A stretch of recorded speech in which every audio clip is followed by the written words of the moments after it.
In Norton, Crumlin and Associates, we spend a lot of time with executives and we focus upon helping them be successful and keeping them safe and sane in the process. One of the ways we do that is through coaching. And I'm fortunate in our business that Jack Crumlin, my business partner, is an outstanding coach.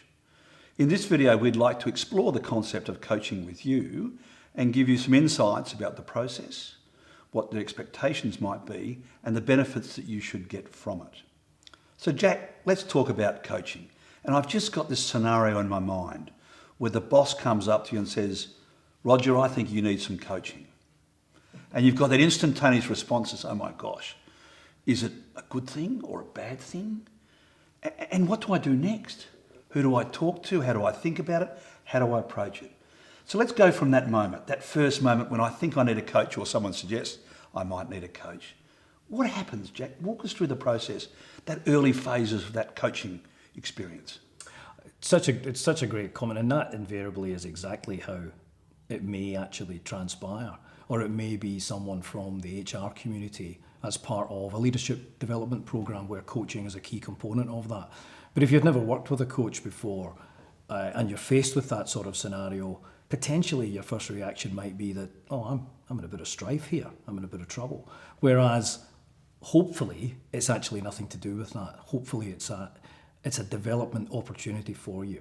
So I think in order to get started, you have to understand what is coaching. What's the definition, Jack? Definition. And there's a raft of definitions about it. And in particular, you'll hear the words coach and mentor almost used interchangeably. To try and simplify that a little bit though, when I'm talking about coaching, there's usually a particular goal. So that goal may be, for example, that you are seeking to be promoted to a new role. You are an internal candidate for a particular role. And the board has given you the opportunity to develop some skills that you may not have had the opportunity to develop. Therefore, the coaching piece, all things being equal, will be for a reasonably short duration of time, as distinct from mentoring, whereby it's distinctly possible you may have a mentor your entire career, who you touch base with at various points during your career. And it's more of a developmental aspect. So coaching is for performance, mentoring is for development. You can start coaching on any topic almost immediately. Again, by way of example, it may be driven by the fact that there is something happening in the business that you need some support on. It may be about presentation skills, and you have a presentation coming up in a number of weeks or months, and you want to position yourself more effectively for that. But again, that's the piece, and you say, okay, I can engage with a coach who may specialise in supporting leaders in that particular environment, and away you go. Probably though the most important part in the preparation piece is actually the discussion with... That first discussion? Well, the discussion with the boss is actually first and foremost, to get clarity about, well, what are we trying to achieve here? What does success look like? And then you should meet with 2 or 3 people and work out whether they are someone that you're actually going to be able to work with from a chemistry perspective. Are you going to feel comfortable with them? Are they going to challenge you appropriately? All of those sorts of things are very important. Then the next part is you bring the boss back into the loop.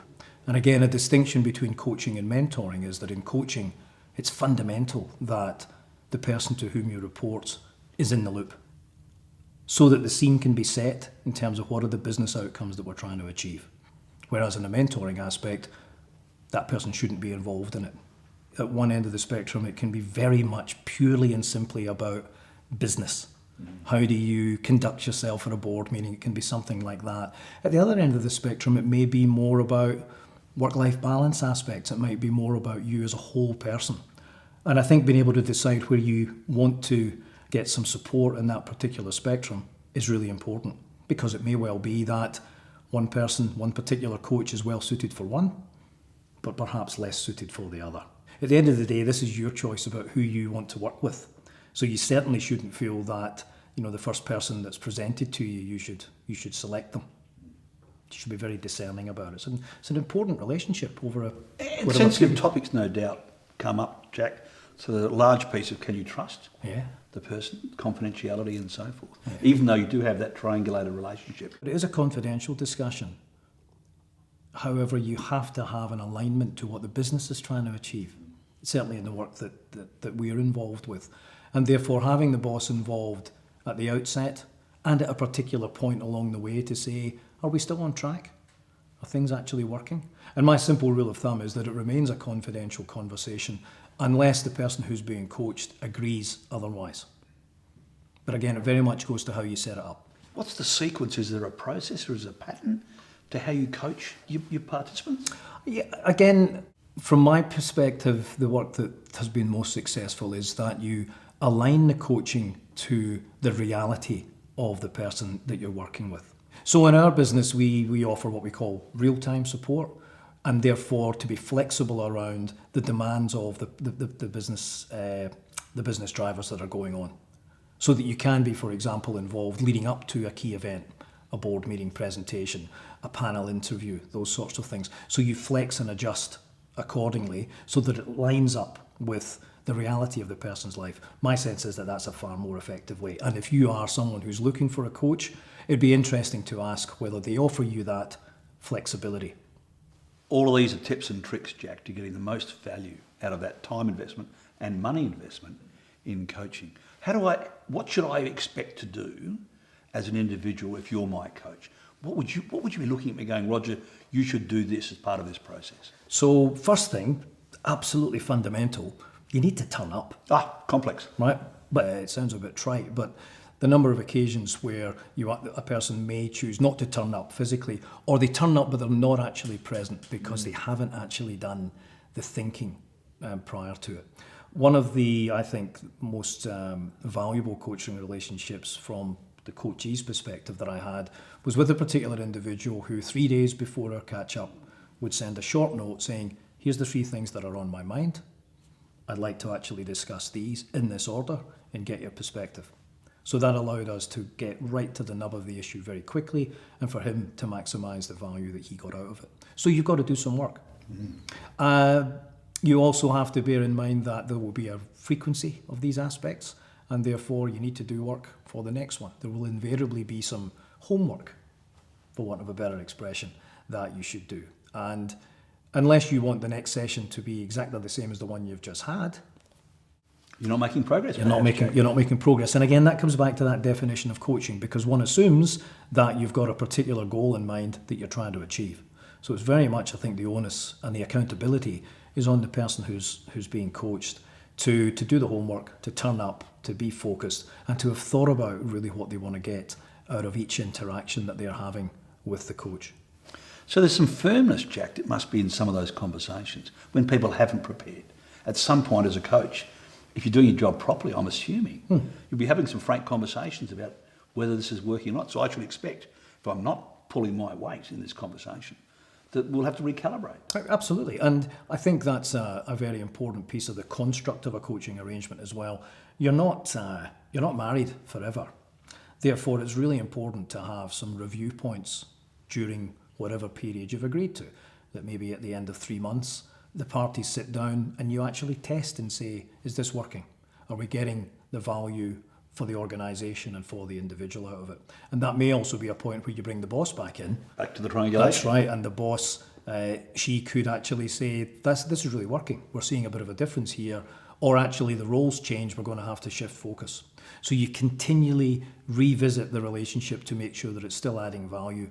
If it's become a fireside chat and both parties are very relaxed and comfortable, it's perhaps time to think about moving on. I often say that you should feel pleasantly uncomfortable before a coaching discussion, because perhaps you haven't quite done the homework that you need to, and you know you're going to be asked and challenging questions. Yes, absolutely. Yes. So that's what a successful arrangement looks like. And it's also beholden upon the coach not to milk it. I've seen a lot of cases where, perhaps a coach may, for whatever reason, overstayed their welcome.